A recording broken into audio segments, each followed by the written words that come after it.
Berzikir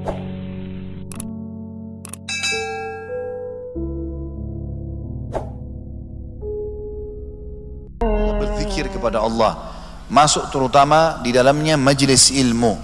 Hadisnya sangat agung karena cukup panjang, saya terjemahkan langsung. Hadis ini riwayat Bukhari. Abu Hurairah berkata bahwasanya Rasulullah SAW bersabda, sesungguhnya Allah yang maha suci dan maha pemurah mempunyai malaikat yang berkeliling di jalan mencari orang-orang yang berzikir. Lalu kalau mereka menemukan mereka lagi berzikir, mereka memanggil teman-temannya, para malaikat saling memanggil. Kemarilah, kata mereka satu sama yang lain. Lalu para malaikat itu menaungi mereka dengan sayapnya sampai ke langit dunia. Jadi bersusun-susun sampai ke langit dunia yang sangat jauh.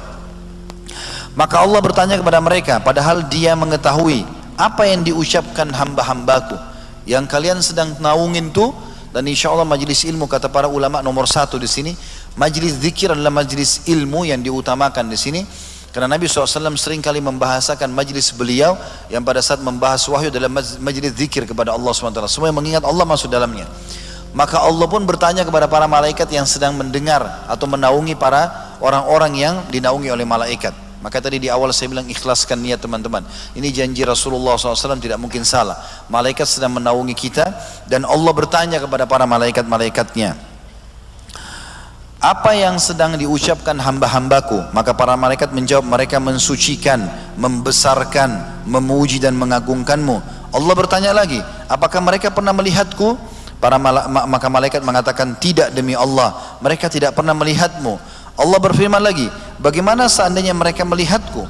Maka para malaikat menjawab, seandainya mereka melihatmu ya Allah, mereka akan lebih banyak beribadah, mengagungkan dan memuliakanmu. Lalu Allah bertanya lagi, apa yang mereka minta? Para malaikat mengatakan, mereka memohon surga kepadamu. Allah berkata lagi, apakah mereka pernah melihat surga itu? Para malaikat menjawab, tidak demi Allah, mereka belum pernah melihatnya. Allah berfirman lagi, bagaimana seandainya mereka sudah melihat atau sedang melihat surga itu? Para malaikat menjawab, mereka akan lebih merindukan dan lebih bersungguh-sungguh memintanya dan lebih terpesona. Kemudian Allah bertanya, mereka berlindung dari apa? Para malaikat menjawab, mereka berlindung dari neraka. Allah SWT bertanya, apakah mereka pernah melihat neraka itu? Para malaikat menjawab, tidak demi Allah, mereka belum melihatnya. Allah yang maha suci dan maha pemurah bertanya, bagaimana seandainya mereka melihat neraka itu? Para malaikat menjawab, mereka akan lebih takut dan menghindar darinya. Lalu Allah berfirman lagi, saksikanlah, sesungguhnya aku telah mengampuni mereka. Maka salah satu malaikat berkata, di antara mereka ada si fulan yang tidak termasuk orang-orang yang berzikir, akan tetapi dia datang karena ada sebuah keperluan lain. Maka Allah SWT menjawab, mereka adalah sebuah kaum yang mana orang yang duduk bersama mereka tidak akan sengsara.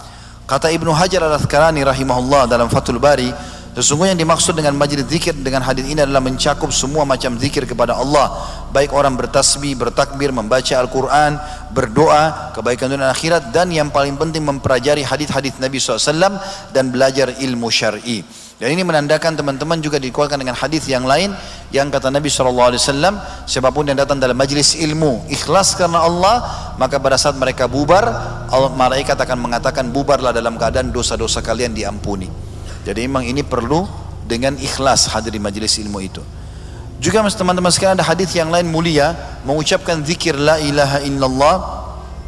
Kata Nabi SAW dalam hadis yang sahih diriwayatkan oleh Imam Bukhari, man qala la ilaha illallah wahdahu la syarikalah lahul mulku wa lahul hamdu wa huwa ala kulli syai'in qadir fi yaumi mi'ata marra kana lahu idlu asyri riqab wa kutibat mi'atu hasanah wa muhiyat anhu mi'atu sayyi'ah wa kanat lahu hirzan minasy syaitani yaumahu dzalika hatta yumsi lam ya'ti ahadun bi afdali mimma ja'a bihi illa rajulun amila aktsara minhu. Artinya, barang siapa yang membaca la ilaha illallah wahdahu la syarikalah, tidak ada Tuhan yang berhak disembah kecuali Allah dan tidak ada sekutu bersamanya, lahul mulku wa lahul hamdu, dia pemilik kerajaan dan puji-pujian, wa huwa ala kulli syai'in qadir, dan dia mampu mengerjakan apa yang dia inginkan, dalam satu harinya 100 kali maka akan dicatatkan baginya pahala membebaskan 10 orang budak, dicatatkan baginya 100 pahala, dihapus darinya 100 dosa, dan akan diberikan perlindungan dari syaitan di harinya itu sampai dia tiba di sore hari. Dan tidak ada orang yang datang hari kiamat mengalahkan pahala dia kecuali orang yang berbuat seperti dia atau lebih. Juga teman-teman, di antara zikir yang mulia subhanallahi wa bihamdi, itu saja kalimat ringan.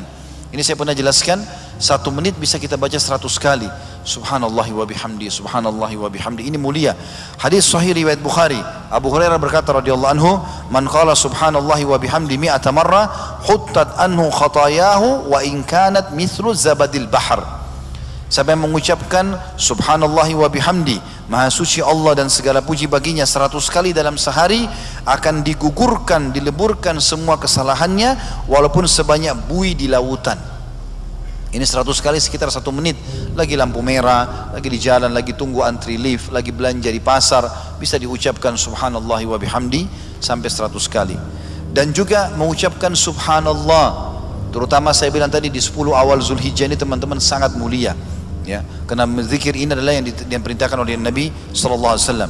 Dalam hadis yang sahih riwayat Muslim, Mus'ab bin Sa'ad radhiyallahu anhu berkata, "Kunna inda Rasulillah sallallahu alaihi wasallam faqala ayajizu ahadukum an yaksiba kulla yawmin alfa hasanah fasa'alahu sa'ila min julasa'i kaifa yaksibu ahaduna alfa hasanah qala yusabbihu mi'ata tasbihah fayuktabu lahu alfu hasanati wa yuhattu anhu alfu atau yuhattu alfu khati'ah."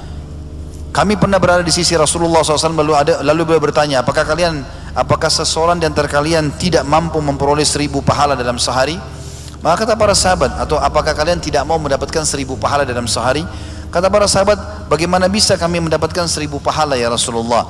Kata Nabi SAW, bertasbih 100 kali, subhanallah, subhanallah, subhanallah 100 kali, maka akan ditulis baginya 1000 kebaikan dan dihapus darinya 1000 kesalahan. Yang terakhir teman-teman, yang ke-15 adalah berbuat semua jenis amal soleh, terutama bakti dengan kedua orang tua.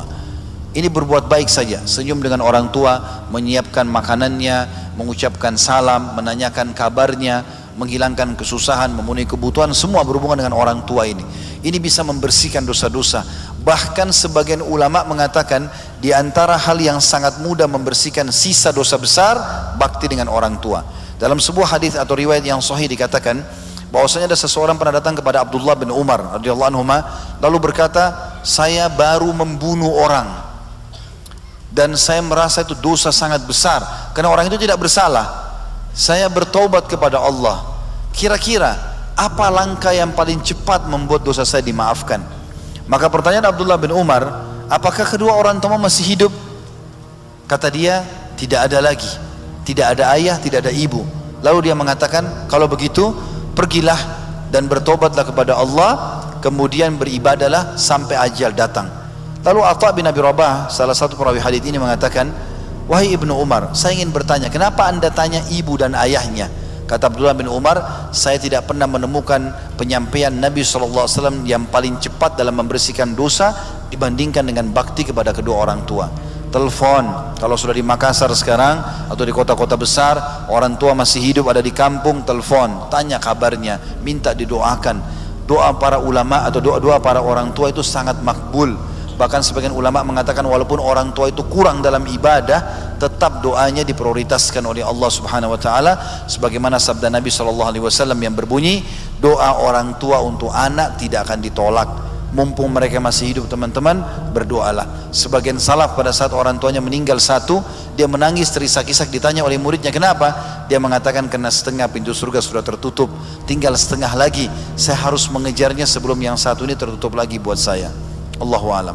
Ini bahasan kita insyaallah. Mudah-mudahan apa yang kita kutip pada hari ini bisa mengambil atau diambil manfaat darinya, dan kita berdoa kepada Allah SWT semoga majelis kita diberkahi adanya dan juga semua dosa kita dimaafkan.